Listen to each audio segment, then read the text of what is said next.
Right, so I collected many of these vintage lenses over the years from yard sales and flea markets.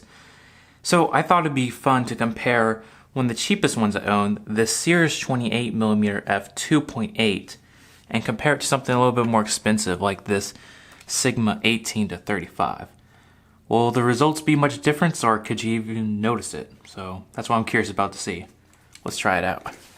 So obviously these lenses are not meant to be compared against. One is a lens designed for 35mm film cameras. It's a 28mm f2.8. Now on the other hand, we have a Zoom APS-C design lens that's beloved among many filmmakers. However, the reason I want to compare this is, well, this is about $700 or $800 new, which is still kind of affordable in terms of filmmaking, but it's on the pricier end. And the other is this lens, which I found at a flea market for only $3. So I want to test and compare, would we even see a difference in the final result comparing these two lenses? There's only one way to test out.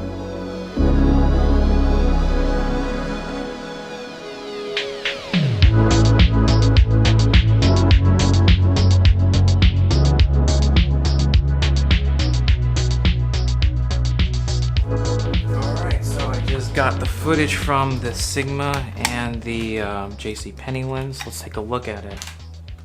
Alright, so we're looking at this very first shot of a trailer. It has nice contrast, nice sharpness. Looks like a pretty good image. It's from the Sigma 18-35. Let's look at this other image. Okay, it's a little softer, maybe a little blurry. I think that might be due to the lens flare that's giving it maybe a lower contrast compared to the other lens. And there's like this blue hint to it, so I think that's from the lens flare.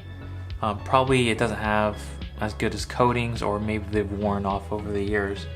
But to say that it's really not that bad looking of an image, if I saw this in a theater, I wouldn't really say, oh, that looks really soft. In a way, it's kind of like protecting the highlights a bit more too, which is strange. Maybe it's just an exposure difference, but there you go. Here's it side by side. You can really tell the difference in contrast. For me, I think that the older lens feels more like a movie in some ways. Let me know your thoughts about it if you prefer one or the other. But yeah, that's just in terms of aesthetics.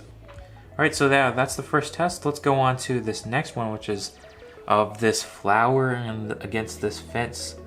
So looking at it right here, this is the Sigma. Looks pretty great. In comparison, side by side look, the fence appears a bit more blurry or just smooth overall, while the JCPenney lens, it seems like it's a little bit more focused, but it's not really. It's just a little bit more distracting. Would you be able to tell the difference when you're watching a movie? I'm not sure. Here's this test with me. I was trying to get some skin tones in there just to see what that looked like. Yeah, less contrast definitely. We're getting like brighter shadows there. It's definitely cooler overall. I must say this is not really scientific comparison because we have different lighting in each background. In this next shot we did at f4. This is with the Sigma. The best way I can describe it is they just look different. Alright, so for this next test, I try to do a little bit more technical, a little bit more scientific. I have the same lighting, same position and everything. Side by side, you definitely see loss of contrast in the image. And we zoom in. Yeah, the Sigma is definitely sharper, that's to be expected. The JCPenney seems to have less saturation as well. F8, we're looking in here. The Sigma still appears to be more contrasty, maybe ever so slightly sharper, but I say the JCPenney lens is still holding up fairly well. Vintage lenses are definitely a good investment. That's what I first did when I had just the kit lens, and when I learned that you could adapt these old lenses to your camera, that was really cool because I got this old vintage 50mm f1.7. That was so great to test out. I didn't even have the Nifty 50 at that time. So I hope this was entertaining, or at least you found it interesting. Maybe you have some vintage lenses in your closet. Maybe dig them out and give them a try.